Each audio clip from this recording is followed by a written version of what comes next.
Hello, my friends. Welcome to Adda 24/7 Regulatory Bodies and SO channel.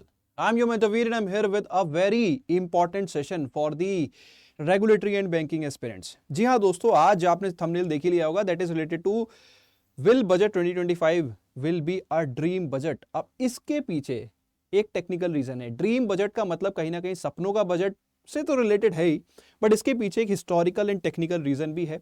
क्यों इसको मैं dream word को use कर रहा हूं, तो उसके पीछे एक हिस्टोरिकल एस्पेक्ट है और ड्रीम बजट का मतलब क्या है उसको भी आप सीखेंगे. तो बहुत ही इंटरेस्टिंग सेशन है, एंड तक बने रहना जरूरी है. और बजट की हिस्ट्री से रिलेटेड भी आप बहुत सारी इंटरेस्टिंग टर्म सीखेंगे, तो एंड तक प्लीज बने रहना. और अगर आप हमारे चैनल पे नए हैं तो जल्दी से चैनल को सब्सक्राइब कर लो, वीडियो को लाइक कर लो एंड गूगल प्ले स्टोर से हमारे ऐप को डाउनलोड कर लो, क्योंकि यहाँ आपको बहुत सारा कंटेंट मिलता है for free for different government examinations. And free content से याद आया दोस्तों, एपी के ऊपर मेरा ग्रुप है फिनेंस बाय वीर सर. कम्युनिटी सेक्शन में जाओगे, एग्जाम कैटेगरी रेगुलेटरी बॉडीज इसमें मिल जाएगा. इसको फॉलो कर लो. इसमें मैं आपको complete banking and finance current affair की पीडीएफ, आरबीआई वेबसाइट्स की कवरेज, सब कुछ फ्री में प्रोवाइड करता हूं. तो जल्दी से ज्वाइन कर लो. एंड अगर आप हमारे किसी कोर्स में एनरोल करना चाहते हो तो I would suggest go with the bank Mahapack plus. एक ही कोर्स के अंदर मल्टीपल एग्जाम्स की coverage, regulatory, banking and all, and multiple attempts तक अगर आपके पास प्रॉपर वैलिडिटी है तो इस कोर्स को अफोर्डेबल बनाता है ये code Y581 and the coins. And affordability and validity से याद आया दोस्तों कि अभी हमारी चल रही है मंथ एंड सेल. जी हाँ, month end sale. This is the time when you want to enrol in the Mahapack. इसके अंदर हम आपको ऑफर करते हैं 81%, नॉट 80, 81 अगर आप कोड यूज करेंगे Y581 from the app, and triple validity on the Mahapack. तो this is the time when you want to enrol in our course. चलो दोस्तों स्टार्ट करते हैं. तो देखो, ड्रीम बजट एक हिस्टोरिकल टर्म है. उसको बताने से पहले कुछ और हिस्टोरिकल टर्म्स हैं जो मैं आप लोगों के साथ शेयर करना चाहता हूं. देखिए, देर जो हमारे over the years different budget present हुए हैं, उनमें से कुछ बजट जो है वो बड़े सिग्निफिकेंट रहे हैं. उन बजट्स को उनके फाइनेंस मिनिस्टर्स ने कुछ नाम दिए हैं. जैसे कि आपका जो बजट 1991 का बजट था, आपको पता है कि मार्केट रिफॉर्म से रिलेटेड बजट था. एलपीजी रिफॉर्म्स वहाँ पे इंट्रोड्यूस किए गए. ठीक है, हमारे फाइनेंस मिनिस्टर मनमोहन सिंह जी अब नहीं रहे हैं, बट हाँ उन्होंने ये बजट प्रेजेंट किया था. ठीक है, तो उस बजट को नाम दिया गया था इपोकल बजट. ठीक है, epoch is basically A time reference. तो ऐसा जो है मतलब इट्स लाइक वहाँ पे जो पॉलिसीज इंट्रोड्यूस की गई थी, जो मार्केट में रिफॉर्म्स लिए गए थे, ठीक है, अपनी फिस्कल पॉलिसी को इम्प्रूव करने के लिए, बेसिकली एक्सपोर्ट्स को बढ़ाने के लिए एंड ऑल, तो उस बजट को जो नाम दिया गया था दैट वाज इपोकल बजट. ठीक है, then there was millennium budget. 2000 जो ईयर था उसमें जो बजट प्रेजेंट किया गया था by the finance minister Yashwant Sinha, उसको बोला गया था मिलेनियम बजट. ठीक है, इस बजट में फोकस किया था कि हमें इंडिया को एक सॉफ्टवेयर एक्सपोर्टर के तौर पे प्रोजेक्ट किया करना था. ठीक है, कि India would be a software hub. ठीक है, तो उसके लिए आईटी इंडस्ट्रीज को यहाँ पे इम्पिटस दिया गया था, एक we can say support provide किया गया था. देन लेटेस्ट जो हमारा 2021 की बात करें तो उस बजट को बोला गया था once in a century budget. ठीक है, इस बजट को आपको पता है जो हमारी करंट फाइनेंस मिनिस्टर है निर्मला सीतारमन, उन्होंने बजट को प्रेजेंट किया था. और दिस टाइम जब 2025 का वो बजट प्रेजेंट करेंगी तो I think if I am technically correct तो this was the 8th time, ठीक है, वो ये बजट को प्रेजेंट करने वाली हैं.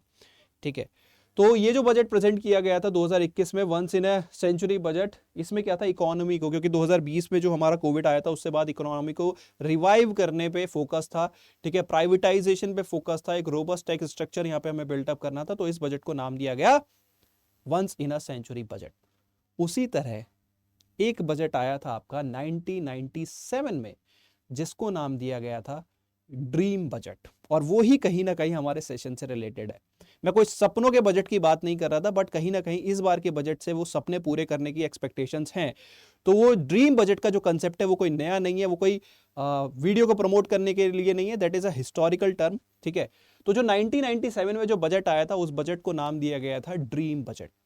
ठीक है, this was presented by the finance minister at that particular moment was P Chidambaram. उन्होंने बजट को प्रेजेंट किया था और इस बजट के अंदर टैक्सेशन रिलेटेड बहुत सारे रिफॉर्म्स लिए गए थे. ठीक है, जो आपका इनकम टैक्स का मैक्सिमम स्लैब 40% था वो रिड्यूस करके 30% किया गया था. जो आपका कॉर्पोरेट टैक्स 40% था या 45% था, इफ आई एम करेक्ट, वो 35% तक रिड्यूस किया गया था. इवन जो हमारी इंपोर्ट ड्यूटीज थी they were reduce hugely, and बहुत सारे जो we can say tax related structures थे, कोडिंग सिस्टम, मतलब इट्स लाइक जो टैक्स रिलेटेड एस्पेक्ट्स है कि किन लोगों पे टैक्स लगेगा, कि उसमें भी जो है काफी ज्यादा रिफॉर्म्स यहाँ पे इंट्रोड्यूस किए गए थे. और जो ये टैक्स बर्डन जो लोगों पे पड़ता था उसको रिड्यूस करने का जो एक मेजर जो अप्रोच रही थी वो ये थी कि हमें टैक्स कंप्लायंस बढ़ाना पड़ेगा रेदर देन टैक्स बर्डन। ठीक है, जब हम कंप्लायंस बढ़ाएंगे तो हमारा कहीं ना कहीं जो कलेक्शन है वो बढ़ेगा।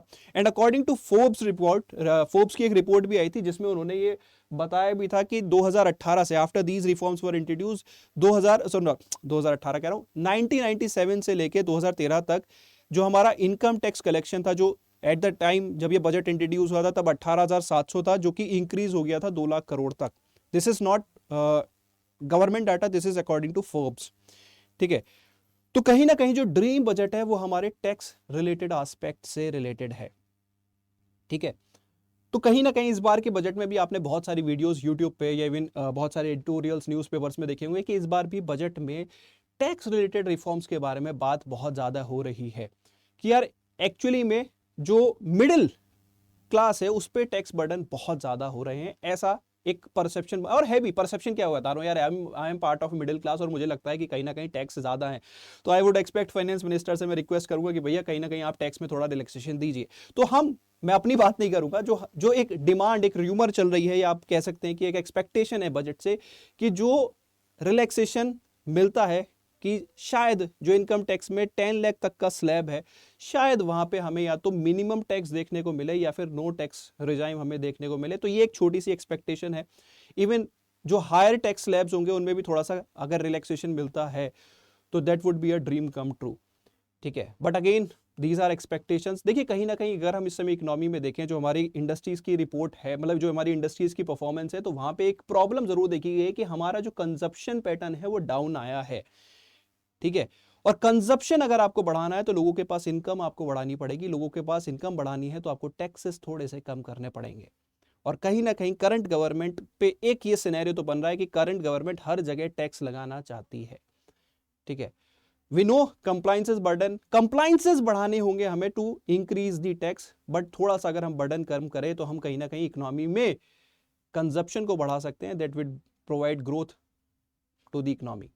ठीक है, तो अब आपको क्या लगता है कि ये जो बजट है वो ड्रीम बजट होगा कि नहीं? आई होप आप उसके पीछे का आपको जो हिस्टोरिकल एस्पेक्ट था, जो टेक्निकल एस्पेक्ट था, वो आपको समझ में आया होगा। Will the budget 2025 will be a dream budget? Do let me in the comment section. और इसके साथ साथ आप लोगों के लिए एक और होमवर्क क्वेश्चन है। There is a very famous budget that was introduced by Manmohan Singh in not Manmohan Singh government in the year of 2005।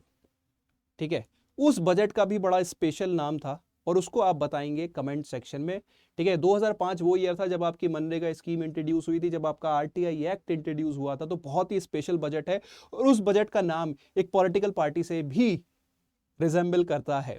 तो प्लीज कमेंट सेक्शन में बताइएगा कि 2005 का जो बजट था उसके लिए, लाइक ड्रीम बजट हमने देखा, हिपोकल बजट हमने देखा, तो उस बजट को क्या नाम दिया गया था? Do let me know in the comment section.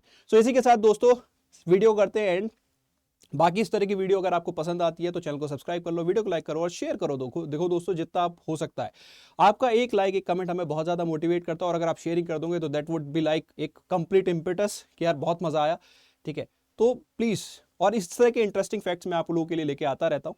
बस आपको क्या करना है, वीडियो सेक्शन में जाना है, मेरी वीडियोस को देखना है और आपको बहुत सारी न्यू इंटरेस्टिंग फैक्ट्स मिलते रहेंगे। तो इसी के साथ वीडियो करते हैं wrap up. Thank you so much, wish you all the very best, bye bye.